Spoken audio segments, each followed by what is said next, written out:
Welcome to the heart of France for the second round of the 2021 Fanatec GT World Challenge Europe, powered by AWS, to what is the first Sprint Cup event of the season.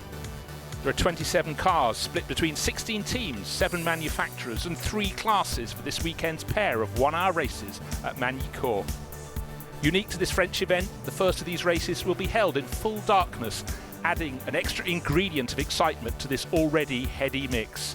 The racing was sensational here in 2020, so strap yourself in for more of the same. Aurélien Panis showed great speed last year in his first season of GT3 racing, but has changed machinery for 2021, moving from Lexus to Audi as he joins Fanatec Racing, where he's being partnered by longtime Audi expert Fred Verviche in one of 13 extremely competitive all-pro driver lineups here at Magny Cours. Every time in GT World Challenge is really close. There is a lot of cars, a lot of really good and professional drivers, so for sure will be a nice battle, but we are ready for it. I think the goal will be to be constant all the season, to try to fight for the championship, but for sure the other car and the other driver are really strong also, so it will be a tough battle, but we are ready for it. Adrian Delino is back for a second year in the GT World Challenge, and the Belgian racer is joined by super successful long-time Lamborghini ace Christian Engelhardt in Dynamic Motorsports Sprint Cup Porsche, with Engelhardt already having tasted victory in the opening endurance race 3 weeks ago at Monza. Yeah, I mean, we had a fabulous first race in Monza in the Endurance Cup, and now we're here for the first time for the first race in the Sprint Cup, and it's obviously really nice to be the only Porsche on the grid and bring Porsche back to the Sprint Cup. I think it's the first ever entry, so quite honored to be part of that, and looking forward to a great weekend. Obviously we've been racing in endurance and various other GT3 championships already. Porsche is a very good car, very consistent over different types of circuits. So we expect to be competitive everywhere. We will give our best, and I think we know our competition well. We fight our competition also in the Endurance Cup. So let's see where we are here. Last year's outright European champion Timo Boguslawski is back for another campaign in an ACA ASP Mercedes, and the 21-year-old is joined by Italian ace Raffaele Marciello again as he looks to add the Sprint Cup title. I did a test in Valencia at the February, and did like 1 week ago at the Albe, at the home track of the team. So it feels like car is good. Yeah, I think teams find some new setups for the car. I think we had a good pace, and also ACA shows very pace at the Monza. So as always, ACA is the top team, and I think Jules Gounon has changed manufacturers, becoming a works Mercedes driver after 3 years with Bentley. The French ace has also found a new partner in this year's Sprint Cup, as he is joined in one of ACA ASP's 3 Mercedes AMGs by Romanian racer Petra Umberescu, who also spent last year behind the wheel of a Bentley. Yeah, it's completely different. In endurance, it's a long race. We're sharing the car at 3 drivers, and the approach is completely different. Here it's sprint, everything is flat out. There's a lot of contact on tracks normally. The pit stops are also unrestricted. So the key part of the team is also to make very fast pit stop at the halfway to the race. And yeah, it's such a short race that you need to really push 120% every lap. So it's a completely different approach, and it's very nice to have both. Yeah, fantastic circuit. I mean, it's a legendary track, Formula 1 track. I was watching F1 when I was a kid on this track, and it's such a fast track with the 2 chicanes in the middle of the track, which is amazing. And to drive also at night is something very challenging, because the track feels very fast and it's very nice. So very happy to be back here. SRO always give us mega tracks around the world, and this one is one of them. Stefan Richelme is back in full-time competition after 2 years away, and the Monegasque racer is sharing one of CMR's pair of Bentley Continentals with 2020 French GT champion Benjamin Lessen. Very happy about my teammate. He is looking very fast, very consistent. I love our way of working. You know, we have a good comprehension. We want to go in the same way with the balance of the car. So I'm very happy about this, and I'm really looking forward to this championship. Ricardo Feller ended his 2020 sprint campaign within a whisker of race-winning form, and remains with the Emil Frey Racing Lamborghini squad. Will race this weekend with Albert Costa after a top 3 finish at Monza. Yeah, it was quite nice. I like the track. I love the first part of the track with the fast combination and also with the two fast chicanes. I don't really like the last part, but yeah, it's quite nice overall. I think we have a good baseline. We are still working on it to improve, but I think we're in a good position for the weekend. Pierre-Alexandre Jean is only 20, but he's already in his second year of GT3 racing, and he's joined by teenage single-seater graduate Ulysses de Pauw in his quest for Silver Cup glory. I think it's cool because I drove in the night in Le Mans other night race, and there is no problem about this. But I mean, it's always something new, because even if you know a track almost by heart, you come by night and everything's different. You cannot take the same signals to brake or something like this. Everything comes quicker also because of the night, so it's more challenging. But I mean, we are here for this, so let's do it.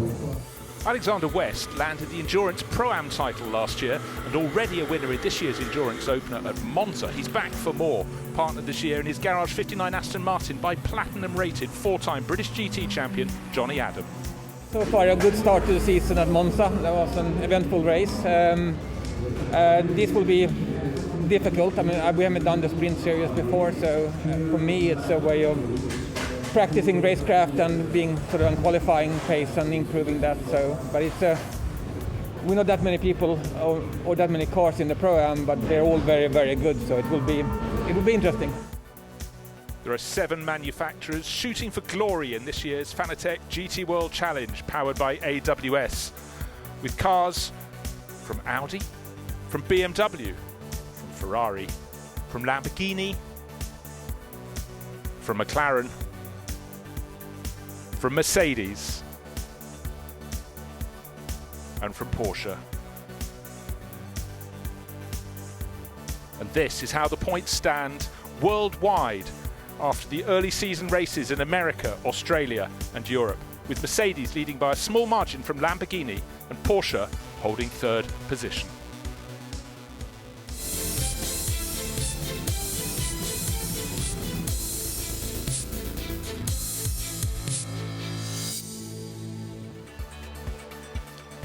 Night has fallen over Magny Cours, and we're all set for the first of our 2 races of this weekend's meeting, the first round of the Sprint Cup for 2021. My name is Bruce Jones, delighted to be joined as ever by John Watson. We've got a cracker ahead if it's going to be anywhere near as good as last year's. Well, look at the temperatures. I mean, it's come down a little bit from about an hour ago, but 19 ambient, 19.3 track temperature, much warmer than they had last night when they had qualifying. As we head down through the final sequence of corners and then get into the first of these 1-hour races. The lights are out on the safety car. That will pull into the pit lane. This is turn 15 at the bottom of the hill, Lycée Pin, the hairpin, and then there's the right-left complex onto the start-finish straight, and the lights are red on the gantry. Looks as though Charles Weerts has got it in the right position. Everyone's got to go 2 by 2. It'll be a long hold because those at the back can't see it, but suddenly it was actually a very short hold, John. Who's going to burst out into the lead, out of the dazzle of the headlights? And is Charles Weerts, the young Belgian, in front of those 2 Lamborghinis. Down through Grand Courbe they go, and then into the super critical corner that goes on forever. Estoril. Yes, Estoril leads on to the quickest part of the racetrack. That's the Gulf straight on board with the 14 Emile Frey Racing Arthur Rouget. Cars run wide on the exit, kicking up the dust. Nobody seems to have had any serious issues on this opening 2 corners of a 1-hour race. Okay, place being gained there through the kink at Golf, but up to the hairpin at the top of the hill, and it's still the Audi at the front of the field. Nice and neat, nice and tidy, but as you can see, riding on board a few places, being attempted, not necessarily making the move stick, but really it was all about nailing it from pole position for Team WRT. There's the order: Charles Weerts, Ricardo Feller, Arthur Rouget. Just to point out, Rouget just happened to be present with the team when Norbert Siedler injured himself slightly with the crash in qualifying. He stepped down, Rouget stepped in, and here he is running in third position on home ground. So still halfway round the opening lap, coming through what they call the 180. Then the climb back up through the curves to the left, then back up to the Imola chicane, the quick right and left, and then get the car straightened up on the brakes. Then the tight hairpin at Chateau d'Eau, the drop down, but looking already the gap between the first 4 cars and the rest of the field the first 2 rows more or less as they started making that mini break. Exactly so. In fact, the first place change in the top 6 is Ezekiel Porris Compact losing 5th place as Lucas Stoltz starts to make the moves in the white TalkSport WRT Mercedes. Now, corner cutting there at the chicane, and there may be a position having to be handed back there. Those 2 chicanes, the uphill, the downhill one, and very tempting to go in side by side, but as we know, John, over the decades, it doesn't really work. You have to go nose to tail through them. Oh, there's a flash and a place change down the order. One of the WRT Audis flashing its way through. I think that was car 31. Chris Froggatt is fighting, and let's just check. Yeah, Frank Bird's made the move stick, and he's moved up that position. Well, let's have a look at some VMAX top speeds coming up, and it's Ulysses de Pauw. He's stepped up from single seaters. He's fastest so far in the race, sharing it with fellow Belgian Benjamin Lecen, 256 kilometres an hour. Bear that in mind. But another thing you need to bear in mind is the fact that we saw the drivers getting out after a half-hour touring car race looking very hot indeed. We saw it was nearly 20 degrees air temperature before these drivers got in, and for Lucas Stoltz in 5th place, he's actually one who can relax a little bit because he's got nearly a 3-second advantage to the field behind him, and his car's running in clear air. Almost everybody else is nose to tail, so what little bit of cooling is available out there, he at least is grabbing that, and I expect Stoltz to move on the tail to make it a 5-car battle for the lead. This is the middle of the field, looking at corner speed in Imola. Imola is the chicane, it's a high-speed chicane, 172 clicks. Chris Froggatt, the car we're riding on right now, is the quickest, even quicker than the race leader. Well, that is super impressive. And it's not just a small margin, it's 3 kilometres an hour. At Imola, if you need reminding, it's 12th turn on the circuit, 12th and 13th turns. It's a right, a left. It's sort of over a bit of a crest as well, so very, very tricky indeed. But we have a spinner. Round goes the 87 Mercedes. That's unfortunate indeed for Konstantin Tereshchenko, one of the 2 Russian drivers in the race. All his good work is coming unstuck. But look, it's so dark around 80% of this lap. Of course, the full burst of sunlight. Not sunlight, sorry, floodlights at various points, but most notably as Chris Froggatt gets the tail very out of order. I mean, that wasn't the tail out, that was the whole car in a uncontrolled 4-wheel drift. And there's the penalty. The Bentley running behind gained the momentum. Froggatt had to get out of the throttle to keep the Ferrari pointing in the straight line. Now overtaken by the Bentley, which is the quickest car in a straight line, and he outbrakes himself. So Chris Froggatt has got that position back. He's probably sweating like a racehorse, thinking, got away with that one. Fella is clearly leading Rougier, but Rougier's learning a lot. He's already tied in with his team. He raced for them early this year in the endurance round at Monza, but here he had to suddenly step up to the plate when Norbert Siedler injured himself, and that led to the changing of Fella from number 14 Lamborghini to 163. But right now, some laps he gains and some he loses by quite a lot to the race leader Charles Villiers. Charles is just looking very comfortable. Look at the replay. There's the reason why we maybe lost Russell, because that car in the gravel trap was Frank Bird. What are you doing, Frank Bird? You were in 10th place. Well, so suddenly 2 Audis in problems. Last time around it was Leo Russell. This time round it was Frank Bird. He did press by picking his way into the top 10 with Team WRT. But for the team now, they've just got to focus on what lies ahead. It's the pit stops, and they're coming very soon indeed. And he was one of the Team WRT runners. Yes, so that was the WRT team getting ready. Now, I wonder whether there's going to be the earliest opportunity pit stop for WRT to bring the lead 32 Audi in, to hand it over to Dries van Thor. Yellow flag. Circuit's going to go full course yellow. So there we go, full course yellow. Now, that's going to open up an opportunity because there'll be a minute 46 seconds before the pit lane opens. They want to remove that. It is the Audi indeed, just looking at it, it's the 31. So they want to remove Frank Bird's car. And this is going to throw another little maverick into the strategy of all those teams, because they are going to wonder, will they make their pit stop now? I am assuming that pretty much everybody's going to take the opportunity. And the pit window is delayed. It was due to open in, well, 10 seconds from now, and it certainly is not going to be. We'll let you know when it will open as soon as we get a message. So there we see, it's difficult to tell precisely whether it was a driver error or whether he was having to make some adjustments. He was running behind a group of cars, and that group of cars would have been Chris Froggatt, Timo Boguslawski. Restart on short notice. Restart on short notice.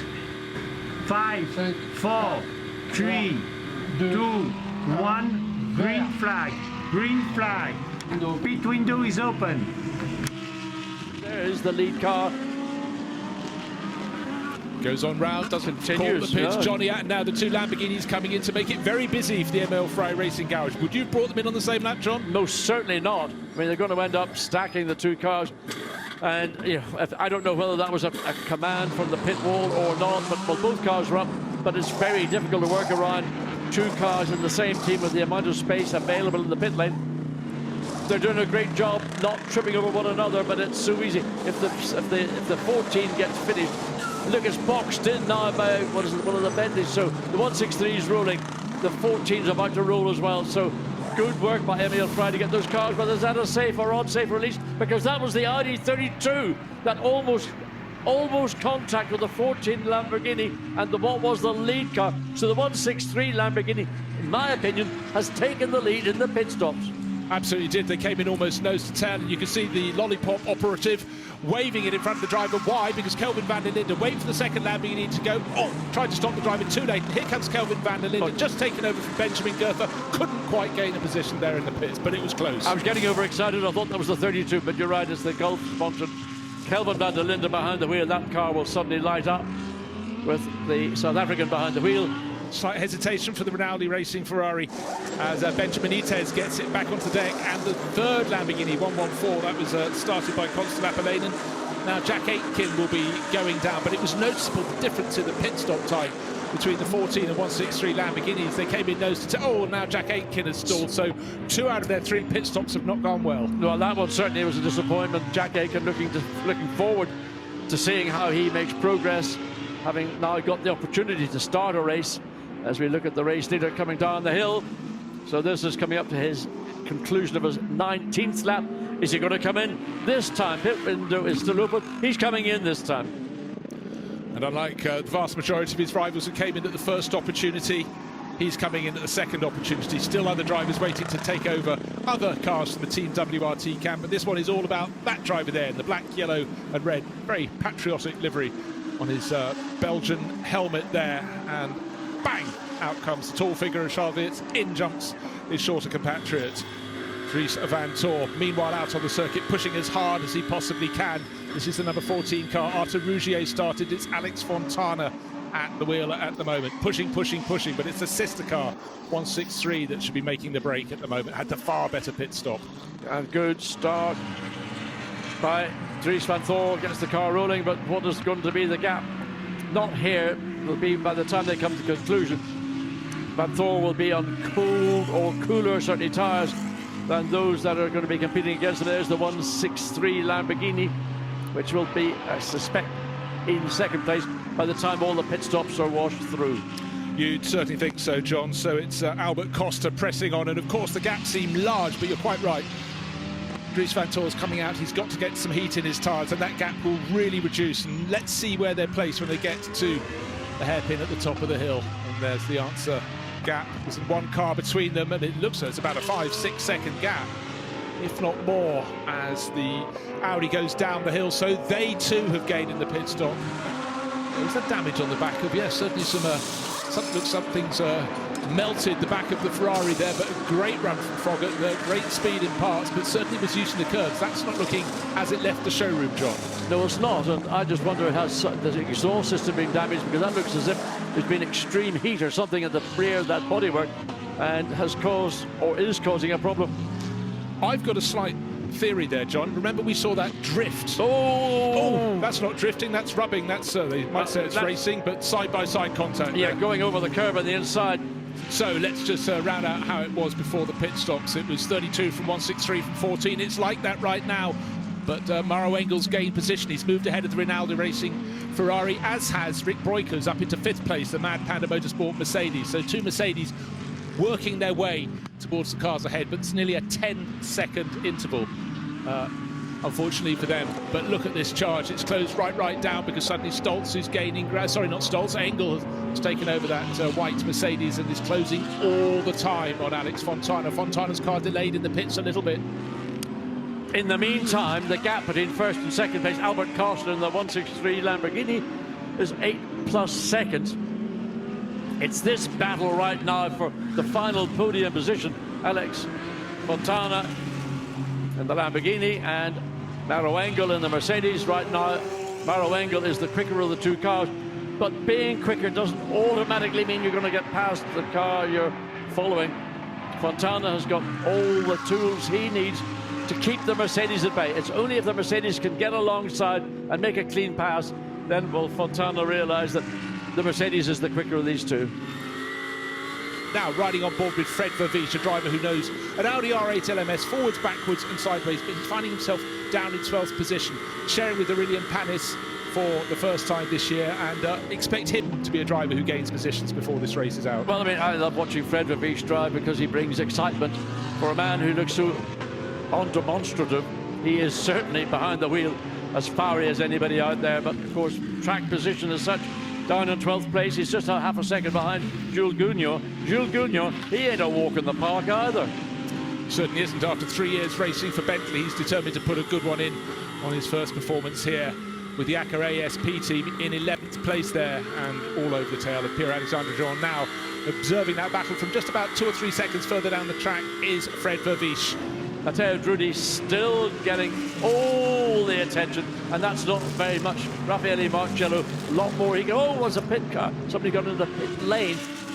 Wow, I thought somebody had actually overshot the corner, but in fact they came into the pits. One of the Mercedes, I think. Warning flag to car 26. In fact, it's Fred Verviche who's dived into the pits. It did seem as though a driver had got the braking very, very easily there in the pits. Could it well be a punch with all that debris at the outside of the circuit? You'd have to put the clever money on that. So just as we said, watch him gain places. Unfortunately, he's lost them, and up onto the jacks goes Fred for Santalot Racing. That's number 26 car. Don't forget their teammate, the sister car, Leah Roussel, went for a spin early in the race, so it's not been their dream result. This time last year, they took one of the 2 wins here. Yeah, they took the rear wheel off and had a look around the suspension. Maybe Fred Verviche felt there was something with the back of the car that was not normal.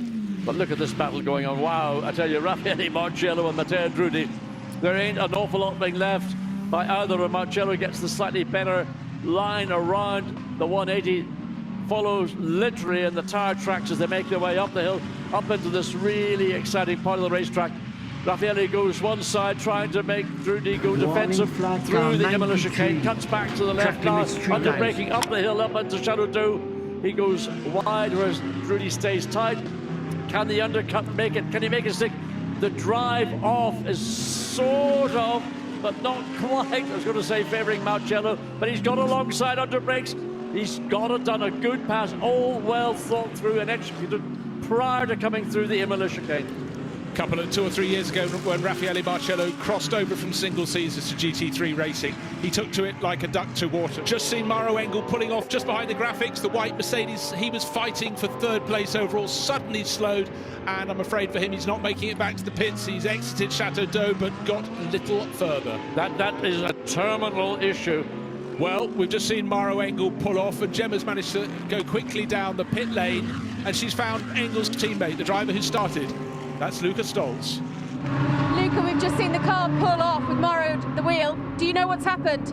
Yeah, no, not really. I didn't hear the radio call. It just seemed like there was something on the rear left, but I don't know what was the issue in the end. But it was really unfortunate because, yeah, it was P4, so it was actually quite good. We had a difficult qualifying, but the guys did a mega job in pit stop, and we gained some places.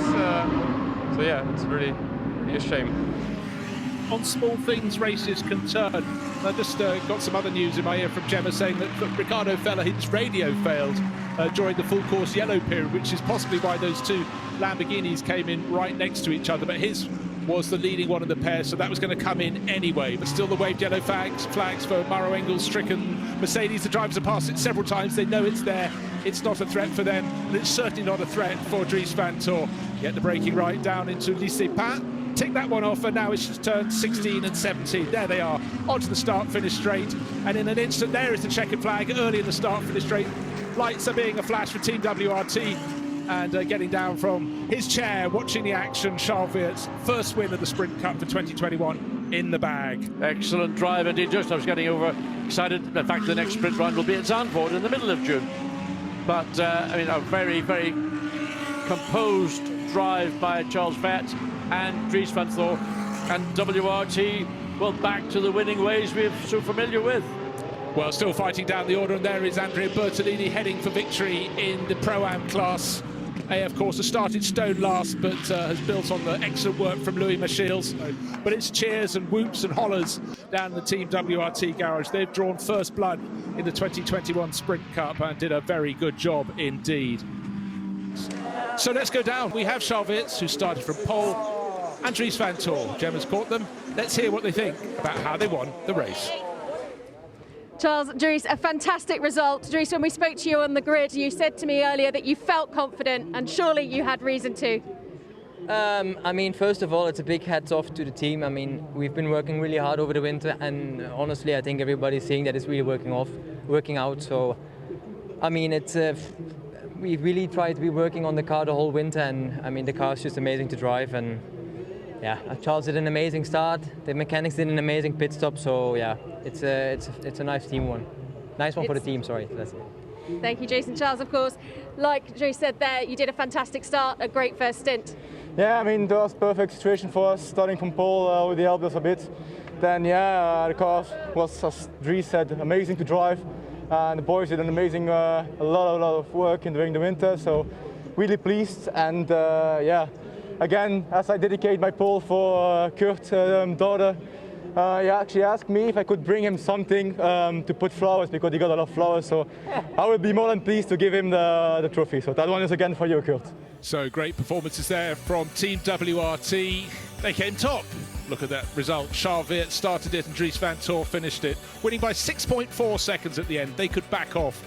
They had an advantage of over 10 seconds over the leading Emil Frey Racing entry. Ricardo Feller started that. Albert Costa brought it home. And then Arthur Rougier, Alex Fontana won the Silver Cup class in third overall, also in an Emil Frey Racing Lamborghini, followed in the Silver Cup class by Ezequiel Perez-Companc and Rick Broikers, who have been caught hand over fist by Raffaele Marcello at the end, but held on to take that fourth place.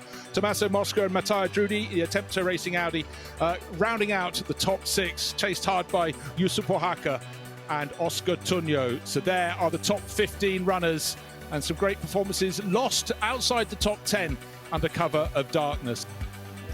So here are winners taking winners' trophies for the first time in the Sprint Cup in 2021. Will it be the last? Charles Weerts grabs the cheque as well, the big cardboard cheque, and Dries van Tor walks out to stand in front of the sponsors' logos. There we are, 10,000 euros, 2 drivers' trophies, and 1 for Team WRT as well. They've put their colours to the flag.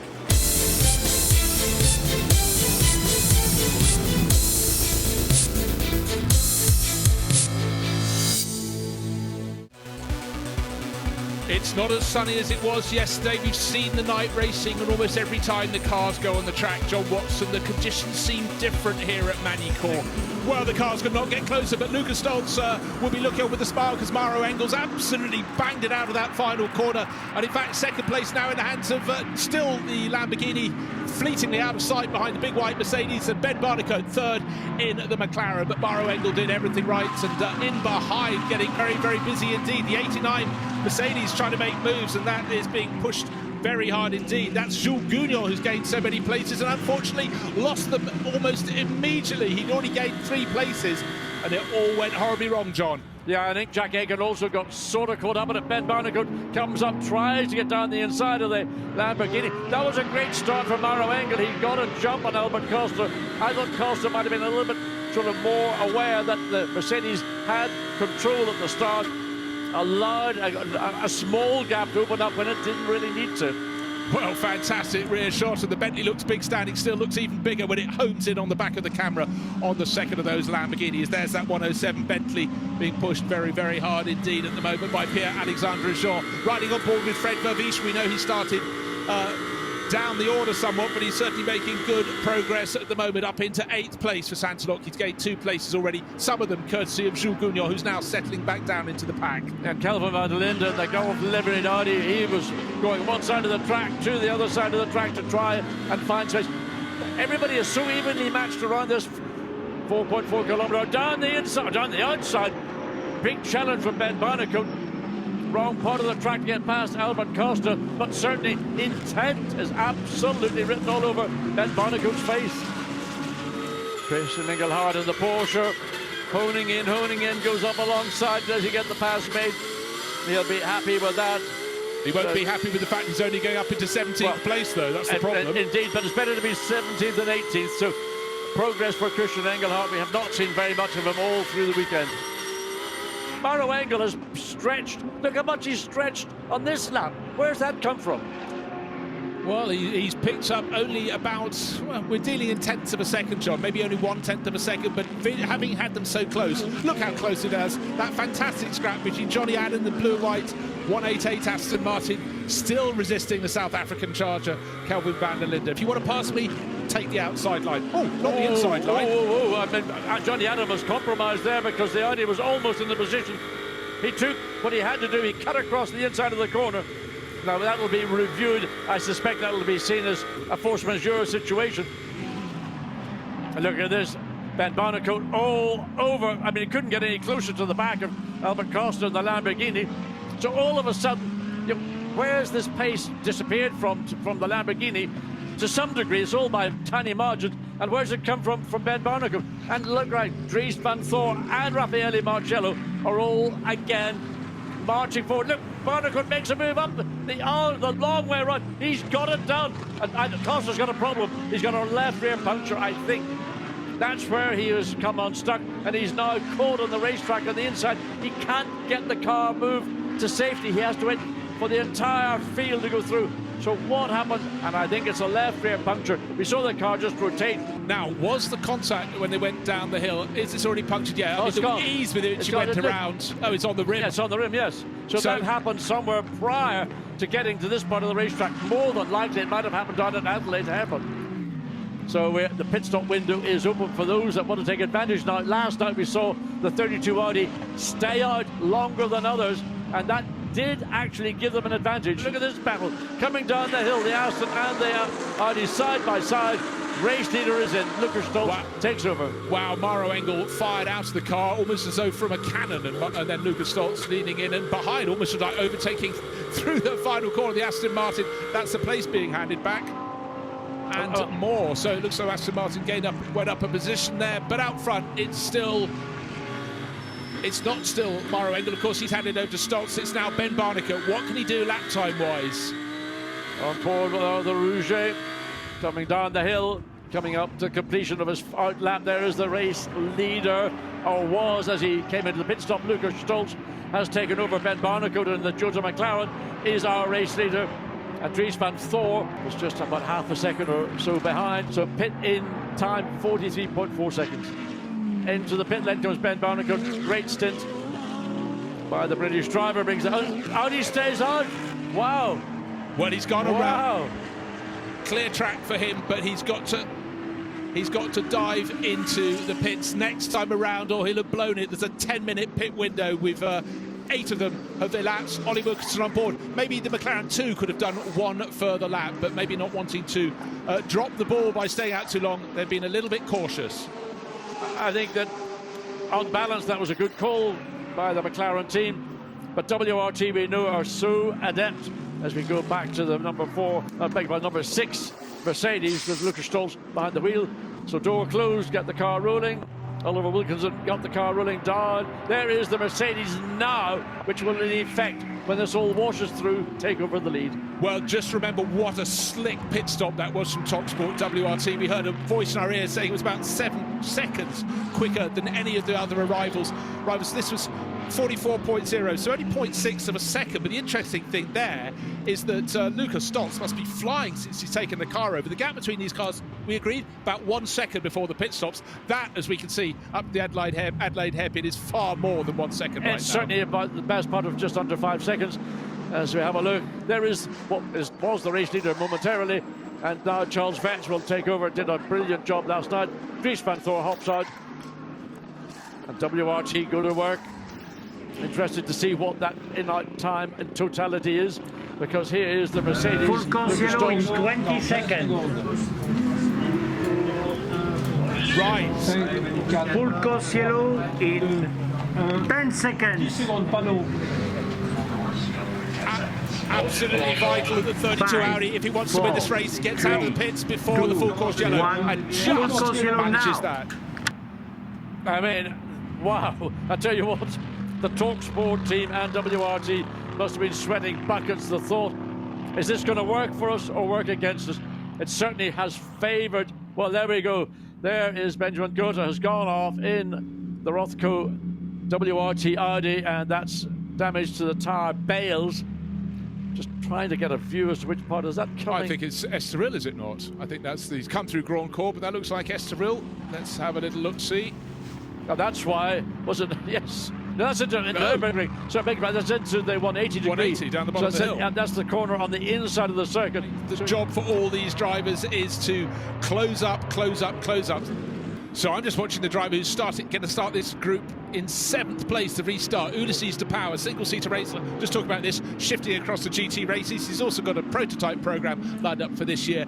Can he get picked off by those around him? Will he gain places? But starts, backs it up, and then floors it. Absolute classic restart technique, and he's used it to make the break ahead of Timo Bogoslawski. Nicely done. Absolutely. He did it all for himself. He did the right thing. He backed everybody out, but they thought he was going to go off the throttle. He's back on the throttle. He gains maybe half a second in the process, and then everybody else is playing catch-up as they come through Grand Cours, now into Estoril.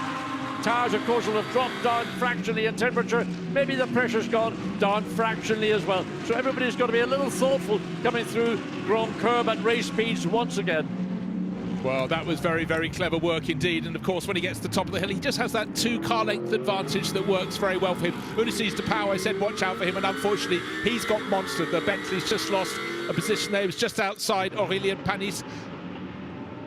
Oh, well, you can't all get it right. That's one of the 2 Attempto Racing Lamborghinis. That was Alex Acker, who's just taken that one over and put it off at Grand Cours. I must say, Lucas Stoltz, what an impressive restart. What an impressive couple of laps when he came out of the pits. The tyres were cold, he was straight on it. And now, the end of last lap, he was 1.5 seconds clear. At the end of this lap, I think it's going to be 2. He's decided, I've got to make a break. Look, only 11 minutes remaining in this race. He's just got to cane those tyres, and he's doing that with great style. Car off at the top of Chateau d'Eau. Just there it is, making its way through the. I'm not sure on the Ferrari. No, it's not. It's Ravzan. Sorry, it's Petro Umbarescu. Ravzan is his middle name, but that was off on the opening lap with Gunion, and then unfortunately he's got a problem. Puncture 2. He's shedding bits of the wheel arch liner as well. So out of the race for Umbarescu. Was that again overuse of curbs? Was it? Oh, and the Aston, the 159 now. Did those 2 cars somewhere? That's whereabouts. That's coming up into Chateau d'Eau. So maybe the Mercedes and the Aston got together. Full course yellow in 20 seconds. Well, there we go. It was indeed. So the 2 cars got together on their Full course yellow into Chateau d'Eau. 10 seconds. 5,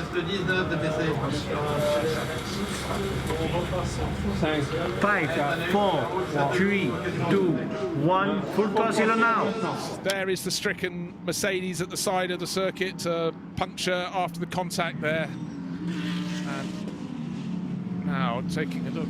What? 87 flashes past the McLaren. So drivers getting a little bit over enthusiastic, and that was Konstantin Tereshchenko, the Silver Cup leader, and the place had to be handed back. Wonderful. Suddenly for Ollie Wilkinson, must be thinking, what's going on behind me, guys? Last time around, when we had a safety car restart, absolutely classic. Green flag. It was back it up and go for it, but this time it went out of turn 15, lycée pass. So Stoltz had a bit of variety, and the outcome is exactly the same. He's dropped Timo Bogoslawski off his tail. Just looking down the order, still in the Pro-Am class, it's still Barwell Motorsports, so Miguel Ramos hanging on to the lead in that. Valentin Pierberg just 2 car lengths behind him. Out front, though, Stoltz has done the job from the second he got into the car. After his pit stops, very quick on his outlaps. Now the battle for second place is the one that's really going to count, because look, right in behind Timo Bogoslawski, taking all his slipstream, and a double slipstream further back. We've got to change of place to Bentley. Ulysses de Pauw almost got up into 5th ahead of Konstantin Tereshchenko. He's impressed. He's very feisty. Absolutely. I mean, the Bentley has been monstering everybody down the straight. Looking on board from Aurélien Panis. Again, Charles Vance looking for a way into the Nürburgring chicane. Difficult place to find a way through. I remember Lewis Hamilton doing it once. Had to shut my eyes, and both cars did come out the other side, but into the 180 degree. Well, one of the Santalok Audis shortcutting the chicane there, that will have to be observed. But it's Aurélien Panis right under the rear wing of Ulysses de Pauw. The McLaren got very close a few corners ago to Dries van Tor, but now has dropped back slightly in 4th place. Will there be a podium for McLaren? Almost certainly going to be a Mercedes on the top step. It's a question of which. We'd say Stoltz has done the job. Oh dear, that was Oscar Tunjo off the side of the circuit. That's the second of the TopSport WRT cars, the one not running in the senior class, running in the Silver Cup class for the younger drivers. So comfortable lead for Lucas Stolz. Charles Vetch looking to find a way around. The Mercedes can't get it done. Again, the Bentley coming down the outside to try and make way. Arthur Rouget is shutting the gap, basically, but the Bentley's got good speed. Look at the acceleration. And, of course, it's a physically large car. Just out-dragged Rouget down to the Nürburgring chicane. Wirtz has got a fantastic run up the hill this time around because that loose moment down at Estoril, and surely Bogoslawski has to cover the inside. Cover the cover. I'm coming, says Wirtz up the inside. This could be the chance for Wilkinson to go past the two of them. Doesn't quite make it, stays in fourth place. Well, I mean, Bogoslawski shut the door firmly, and Wirtz was on a mission. Got past, waved, yellow flag, that's for the car we saw earlier in the infield, just inside of the 180-degree corner. So Wirtz gets the job done. It may be reviewed, but I think the decision would be he was quicker than the Mercedes at that point. And I would certainly look. Ollie Wilkinson now, he thinks he's going to have a sniff at the back of the Mercedes. I didn't know whether there was maybe a tyre damage to the Mercedes with that contact. I think there was. I saw a bit of smoke as they left the Adelaide hairpin, and Ollie Wilkinson, I'm impressed. He could settle for fourth place. This is his first outing of the Sprint Cup, and he fancies a podium. I think he's run out of time. It's the rundown from Chateau d'Eau. But caps off, hats off, chapeau, as they say, to TopSport WRT. Lucas Stolz, what a performance. It'll be a big grin from him and from Maro Engel, because through the final couple of corners he comes with nobody else to be seen. Then comes the battle for second, third and fourth, and over the line it's Wirtz in that second place, Bogoslawski third, Wilkinson in fourth. There's Maro Engel. He's very happy. After what they had to deal with last night, they are delighted. Great performance by the TalkSport team. Super pit stop, and they made it all the way from the pole position to the checkered flag. 2 pole sitters, 2 victors. There's got to be something in sitting in pole position here at Magny Cours.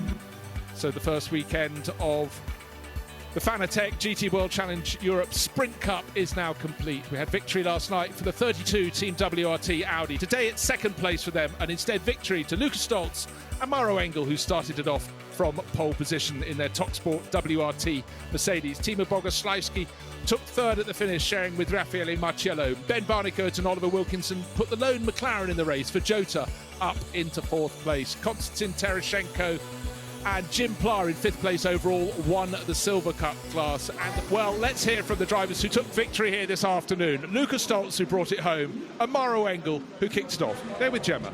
Maro, Luca, congratulations. A fantastic result for you guys. You arrived in here with absolute gusto. Yeah, it was a fun race. I think for Maro it was a bit more difficult than for me. At least it looked like that. But yeah, in the end I could manage, but it was still tough because we were going quite slow and had a huge pickup on the tires, so it was not so easy to do the restart. But yeah, awesome race. The guys did a mega job at pit stop. And yeah, really happy to win finally. Absolutely, well done. And Maro, we saw you looking on with your fingers crossed under each of those safety car starts. Well, when you experience what we had yesterday, you know, sort of late race drama, then you're always hoping things just go smoothly. And you know, I knew he would do a perfect job at the restarts, and he did. And yeah, just really happy for the whole team. Great way to come back after yesterday's disappointment. Congratulations, well done to both of you. Thank you.